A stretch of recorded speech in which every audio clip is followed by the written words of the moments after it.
I am in I am in love with Jesus. Can I tell you again, I am in love with Jesus. I'm not in love with what he does for me. I love the way he loves me. And my response to that is that I love him, try to love him back in the way that I possibly can. I love him. I've never seen him. I've seen pictures of him, or supposed pictures of him.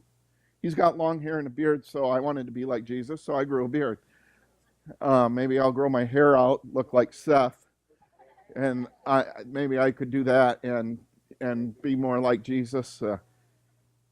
How do they know that Jesus looked like that? I'm not quite sure. Maybe they had the artist right there doing their deal. Maybe that was one of the disciples' spiritual gifts. But that was funny right there, wasn't it, Levon? You like that. See, you catch on to my joke. That's why I miss you around the office, because, they don't laugh at my jokes nearly like you used to. But I really, really, really love Jesus, and this whole thing of following the life of Jesus.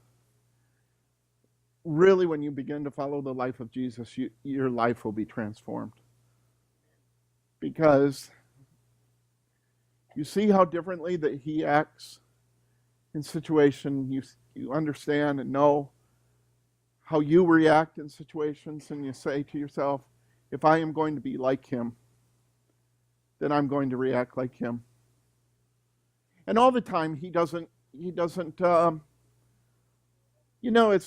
not always politically correct. Especially in the story I'm going to read to you today, he wasn't politically correct in the story. But he's always doing it out of a heart of love and care and all of that. And I am just amazed at who Jesus really is. As a matter of fact, I have found that, and I've said this before, that all of the Old Testament that I read, all of the New Testament that I read, all of the books on the prophets that I read, all of everything in the Bible that I read, all point to one single person. They don't point to a theology. They don't point to anything else. They point to one single person, and that is the personhood of Jesus Christ. And so I want to tell you again that if you get confused in this whole walk of Christianity, I want to tell you again, just fall in love with Jesus, would you? Just go back to the basics and fall in love with Jesus. And I guarantee you that your Christian life will be so much better. There was an interesting story I read this week, and I repeated it several times over. I repeated it to my wife, and she just looked at me like, what's that guy got to do with anything? But I repeated it to several people, and here's the story. There was a professor that was teaching a class. It was a philosophy class, and he said this. He said, 5 frogs sit on a log. That rhymes. 5 frogs sit on a log. 5 frogs sit on a log. 4 of the frogs decide to jump in the water. How many frogs are left? People would automatically say 1. Because the assumption is that because they made the decision, they jumped in. But what I am finding is that there is a big difference between making a decision and actually fleshing out or working out that decision in our life. I found that to be true in the Christian walk as well. That we can make a lot of decisions and talk about a lot of things, and we do. We talk about a lot of things. We talk about feeding the poor and the hungry and the needy and all of that kind of stuff, and doing the job that we need to do as a spiritual community to win people for Christ and to meet the needs of people. We talk a lot about that. But the bottom line is that until we do it, that we're just flapping in the wind. I was talking to somebody just this week, as a matter of fact, over text, and I hate text. The only text I like to have is you guys that text me on Saturday night. And that's wonderful. I love those texts because I can just take my watch and hit that thank you and be done. But if somebody texts me and says I'm praying for you, that really touches me. But somebody texted me this week, and they were talking about, in a political nature, they were talking about some of the things about meeting the needs of poor and that kind of thing. And I said, the bottom line is, though, and so I gave them the story about the frogs. And I said, the bottom line is that until we decide to do something, instead of just talking about it, the only thing that we're doing is sitting in ivory towers. I have been in church long enough to know that we talk a lot about doing different things. Why? I got to tell you that I pastored Covington First the first time for 12 and a half years. That was a long time. By the way, if you've been by there, it's depressing. It's completely knocked down. There's nothing there. Makes me sad. And but you know, progress and everything moves on. And anyway, for 12 and a half years, we tried to get Wayne Helton to put up a coat rack. And for 12 and a half years, we went to board meetings once a month. And we said, Wayne, how are you coming on that coat rack? I'm going to get it this month. He would always be getting it that month. So I think it was my 11th and a half year that I enjoyed one full year of a coat rack that he had promised for the 12 and a half years. That was Wayne talking about a coat rack, but never getting it done. And he's often like that now, as a matter of fact. I'm taking a shot at Wayne, but he can take it. By the way, Wayne, we really need that door in the nursery, or going into the kids' bathroom there. You'll get that. He's working on it, yeah. This month he's going to have it. But at the end of this morning, it tells the idea of people making decisions. I am certain that even teens made decisions. They had a come to Jesus moment this week while they were at camp. They probably did. And I understand that. I get all of that. I want to talk to you a little bit about and read to you a story about a come to Jesus moment that somebody had. It's an interesting story that I really gleaned a lot from this. At the end of 2 days, Jesus went on to Galilee. He himself had said that a prophet is not without honor in his own hometown. Yet the Galileans welcomed him, for they had been in Jerusalem at the Passover celebration. They had seen everything he did there. As he traveled through Galilee, he came to Cana, where he had turned the water into wine. There was a government official in nearby Capernaum whose son was very sick. When he had heard that Jesus had come from Judea to Galilee, he went and begged Jesus to come to Capernaum to heal his son, who was about to die. Now listen to this. Jesus asked, listen to this. Will you never believe in me unless you see miraculous signs and wonders? And the official pleaded, Lord, please come now before my little boy dies. Then Jesus said, go back home, your son will live. And the man believed what Jesus said and started home. While the man was on his way, some of the servants met him with the news that his son was alive and well, and he asked them when the boy had begun to get better. And they replied, yesterday afternoon at 1 o'clock, his fever suddenly disappeared. Then the father realized that that was the very time Jesus had told him, your son will live. And he and his entire household believed in Jesus. This was the second miraculous sign Jesus did in Galilee after coming from Judea. When I first looked at this, I was shocked. A little bit shocked by Jesus' words. In John chapter 4, it says this, so Jesus said to him, unless you see signs and wonders, you will not believe. And I'm thinking to myself, that's a pretty harsh thing for Jesus to say. Again, he's not always politically correct in what he does say. And that's a pretty harsh thing for him to say. And why would he say something of that nature? Here's a guy that's walked 20 miles, and Jesus rebukes him, and I figured there was something here that I wasn't seeing, so because that didn't make sense at all, why would Jesus say something like that to a grieving father whose son was about to die? I thought to myself, that's not right. That doesn't seem like Jesus, the compassionate, caring, loving Jesus that touched blinded eyes and lepers and all that kind of thing. He wasn't saying to Dad, you will not believe unless you see signs and wonders. When you look into this, you will find out that he was saying to an entire crowd who was there, you will not believe unless you see signs and wonders. In other words, it's plural to the entire group. It's for the entire congregation that was there. Jesus was talking, who was there, and then Jesus says here, they weren't really believing in him.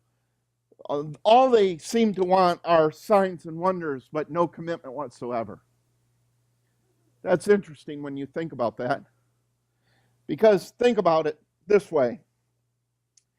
Have you ever had someone buying a boat and then suddenly they have lots of friends? My mom and dad, we moved on a lake when I was just a little guy, up to 3 years old, I think, 3 or 4 years old. And we moved on a lake, and we had these friends that would come over every week. But then when we moved off the lake, they weren't our friends anymore. We couldn't figure that out. Suddenly they have friends. Suddenly you have friends. Or have you heard of folks that come to large inheritance or win the lottery and suddenly everybody seems to want to spend time with them? If I had been you, I thought the boat came in, money, you'd see something was wrong. But those so-called friends they're only for the advantages they can get from you. You soon realize that they don't want anything for you. They wanted you for what you could give them. That's what's happening here. In this portion of Scripture, that's exactly what's happening here. You see, they want Jesus to give them. So everybody there, including the dad, was there for what they could get from Jesus. They weren't wanting to worship him because he was the Son of God. You see, Jesus has a reputation. He did that miracle at the wedding feast in Cana. And so maybe they were there, they had heard how Jesus had turned the water into wine. And so maybe they wanted a little wine or something. I'm not quite sure what they wanted. But they wanted to see some kind of signs and wonders. And, even today, I think that sometimes we're drawn to large congregations that might do kind of like what we would think of signs and wonders. And we're drawn to that. We're kind of magnetized by that, and we go to that. Jesus did have that reputation, but in John chapter 4, he tells us the Galileans that came and welcomed him, having seen all that he had done in Jerusalem at the feast, for they too had gone to the feast. What had he done at the feast? And it says, while he was in Jerusalem at the Passover feast, many people saw the miraculous signs he was doing and believed in his name. Now Jesus has come back to Cana. And the folks want him there not because of who he is, but because what he could do for them. And he's sort of a spiritual ATM. I remember my kids used to think that those ATMs, they didn't understand the whole concept that you had to have money in the ATM to be able to get the money out. And so when they wanted to go somewhere or when they wanted to do something, they would say, well, Dad, just go get the money. Down at that little thing, you push the buttons and go ahead and just grab the money out of there and we'll go. And I would think to myself, yeah, and I'll get dingered for a NSF check too. They just don't want to follow him. So Jesus calls them out on it, and they'd fallen in a trap. They had confused the things about Jesus with Jesus. I'm just wondering if oftentimes in a day and age in which a health and wealth gospel that seems to be a prevailing gospel, I'm just wondering if sometimes that we worship the things that Jesus gives us. Does he give us money? Certainly he does. Does he give us food? Certainly he does. Does he give us things? Yes, he does. I think sometimes that we think that he gives it a abundantly more than we could ever ask or think in that kind of way, and material blessings. But I believe that oftentimes that we worship the things that God can do for us and not worship God himself for who he is. Listen to this. One pastor said this: if there's no church building, they won't worship Jesus. If there's a snowstorm or they can't get out for church, they won't worship Jesus. If there's a family gathering or activity that takes them out of town on a Sunday, they won't worship Jesus, because they've confused the building with Jesus. If the songs at church aren't to their liking, they won't worship Jesus. If the preacher is boring, which he isn't, they won't worship Jesus. If the seats are uncomfortable, they won't worship Jesus. If there's too many people in church or too few, they won't worship Jesus. Because they've confused the things done in worship for worship of Jesus. Too often people attach themselves to preachers, worship styles, buildings, the reputation of congregations, the power that exists in their church, etc., and etc., and they frequently miss Jesus. What these folks need is a come to Jesus moment, whereby they meet Jesus face to face. And I am intrigued by that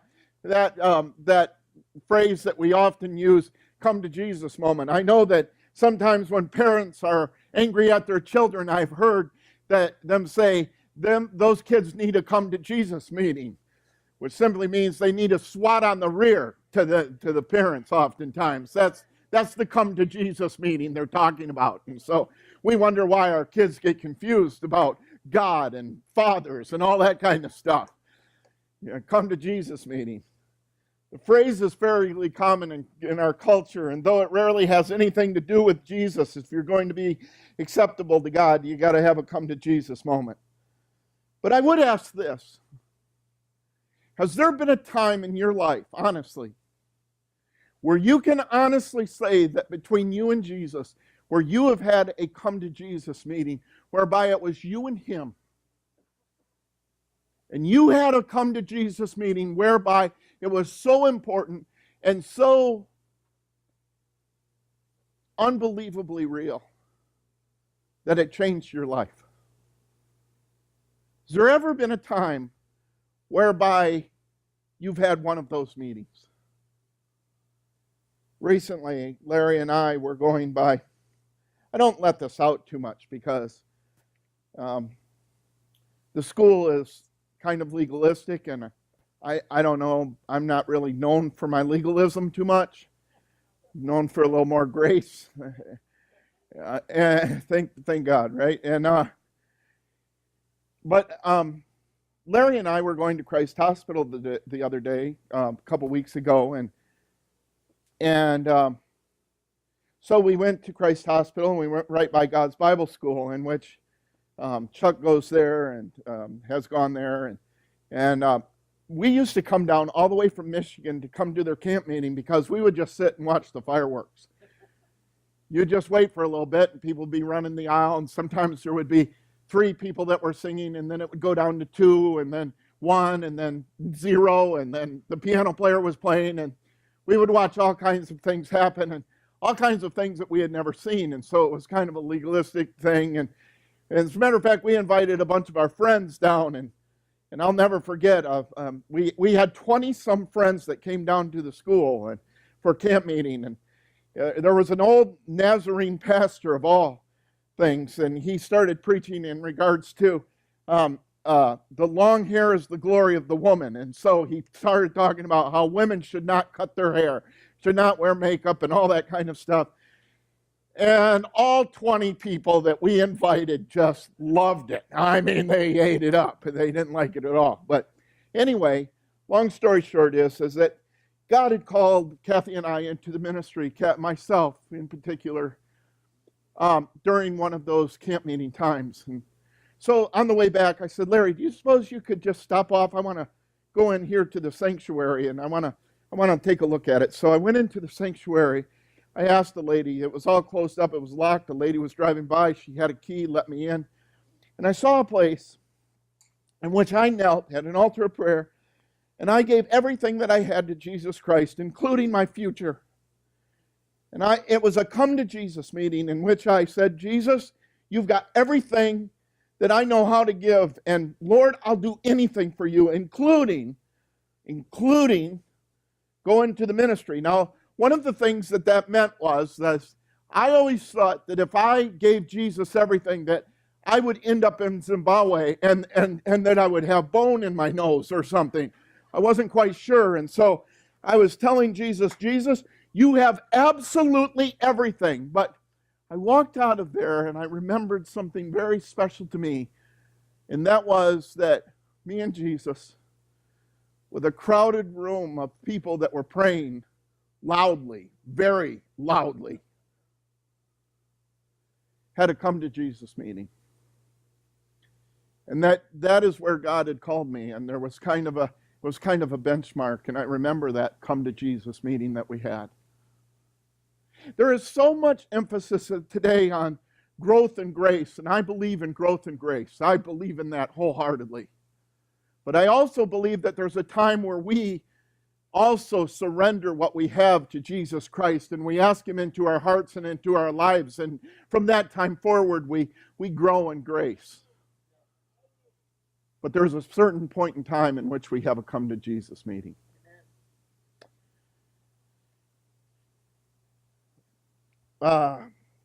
Illustration. My daddy was one of those moments at one point in his life. Dad was a man's man. He was as smart and as strong and capable as any man could be. And Dad had an arrangement with Jesus, and Dad would be over here and Jesus would be over there. And that's the way Dad liked it. Now, Dad would go to church, but not because he loved or needed Jesus. It was something just he did. He was going through the motions.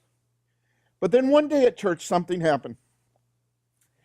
I don't know if it was a hymn or a prayer or the service, but something touched him.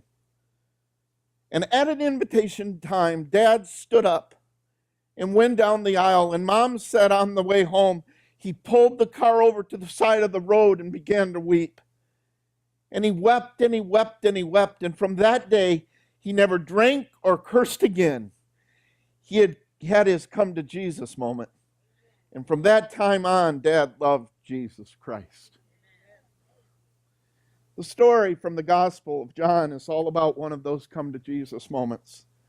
The father in this story had come to Jesus because he was the only one there because he wanted something. And once Jesus gave him what he wanted, Jesus would become a memory. And this father was an official in Judea, but Jesus was going to change his life. He's probably rich. He's probably powerful, but now his son is dying. And none of that, what we find out is none of that when we have wealth or power, when our children are sick or something happens tragically in our lives, none of that matters. We can't have the best doctors or the best whoever it is, the best anesthesia. We can't have the best because we understand that Jesus holds the key of life.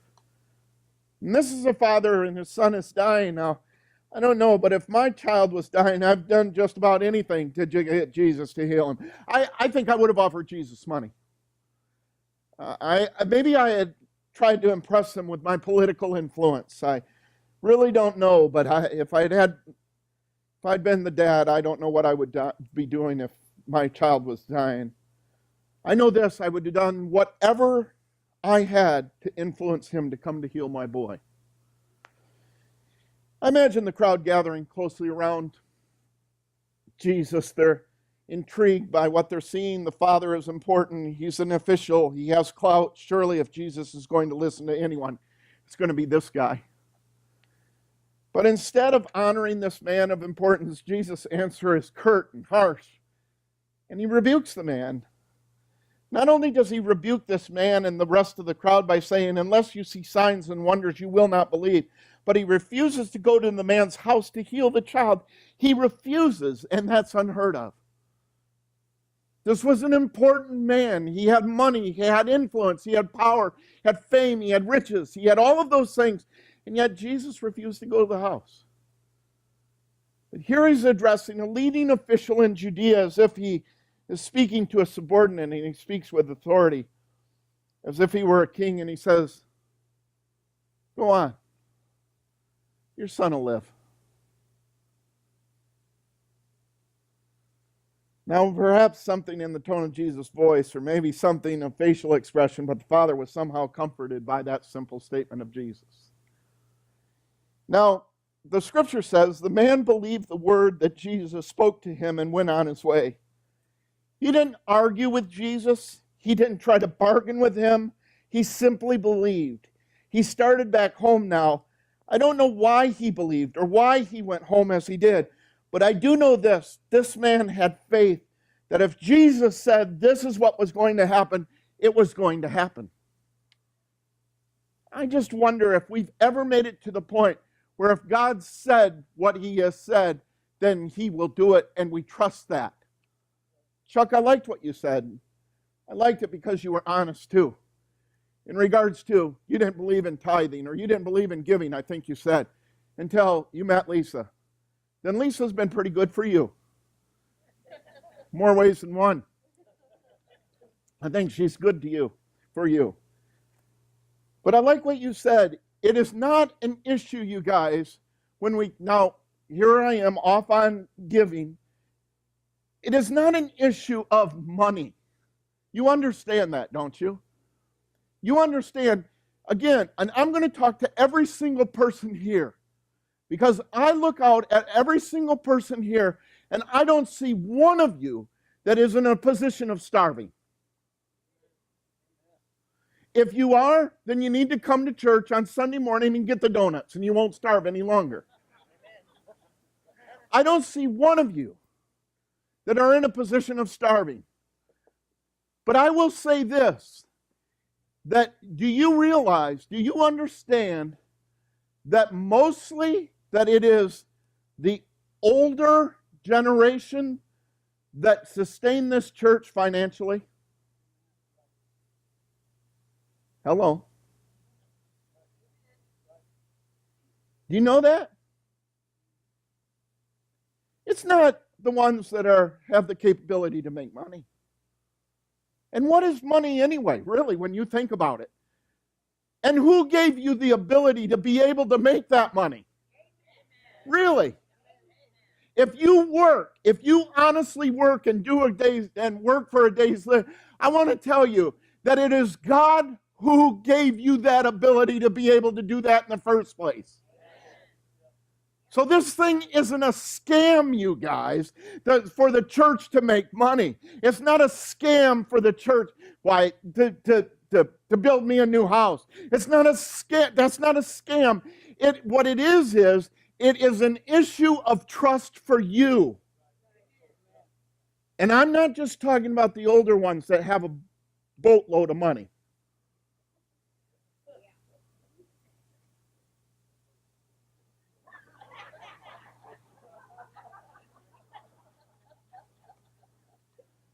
I'm not talking to just them.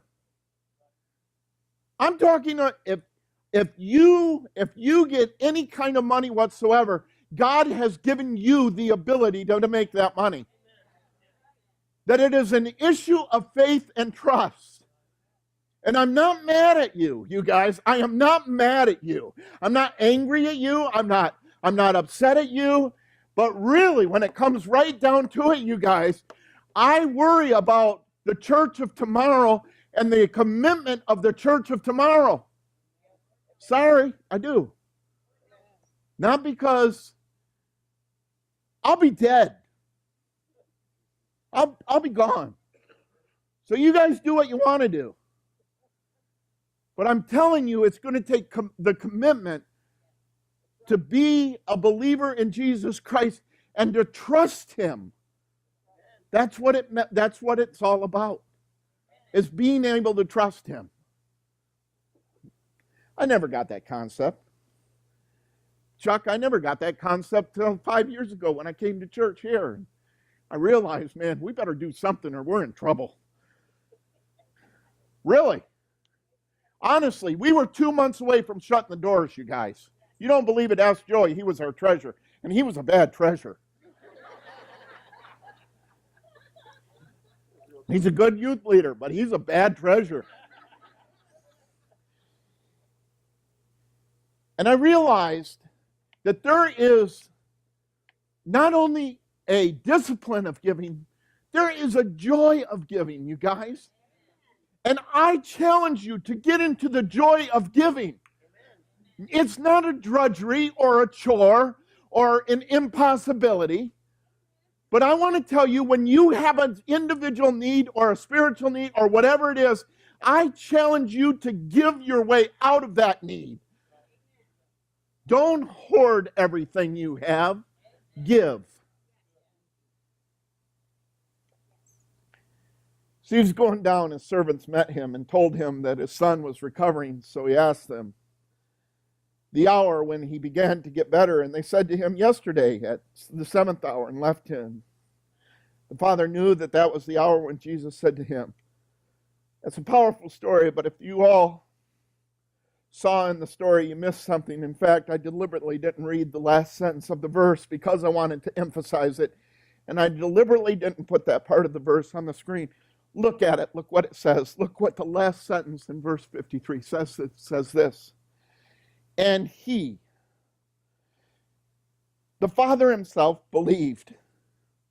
And all his household, and his whole household believed, because they saw the sign that Jesus did. So his obedience of believing Jesus, just the mere words of what Jesus said, his obedience, his whole household was then brought into the fold. Isn't that cool? The signs or miracles that Jesus did were done to get people's attention. The miracles were like calling cards to draw attention to who Jesus was. Jesus did to give them authority and credibility to his ministry, but the miracles were never done just for the sake of fireworks that they created. They were done to bring attention to Jesus himself. When the first sign Jesus did, the water into wine, we're told, and his disciples believed in him. After the miracle where the boy is healed, we're told the father himself believed in all of his household. You see, if the miracles of Jesus didn't cause people to believe in him and desire to follow him, then those miracles were essentially worthless. In other words, he didn't create fireworks just to create the fireworks. He created the fireworks so that people would believe that he was the Son of God. That speaks to me. Jimmy, that speaks to me because if the songs we sing don't cause people to see Jesus and want to follow him, they're worthless. Let me say that again. If the songs we sing don't cause people to see Jesus and want to follow him, they're worthless. Let me say this too. If the prayers we pray don't cause people to see Jesus and want to follow him, then they lack value. If the sermon I preach doesn't cause people to see Jesus and want to follow him, I may as well not get up here and begin with. If the communion meditation that we have doesn't cause people to see Jesus and want to follow him, then it is only empty words that we have, you guys. That's what Paul wrote about communion. As often as you eat this bread and drink of this cup, you proclaim the Lord's death until he comes. If this becomes nothing more than a religious exercise, if all of these things that we do become nothing more than a religious exercise, just something we do because we're in church, then we've missed the point. As one person said, this isn't about a religion called Christianity. It's about a relationship with a walking, breathing, living Christ. I guess after 29 years, I don't like religion.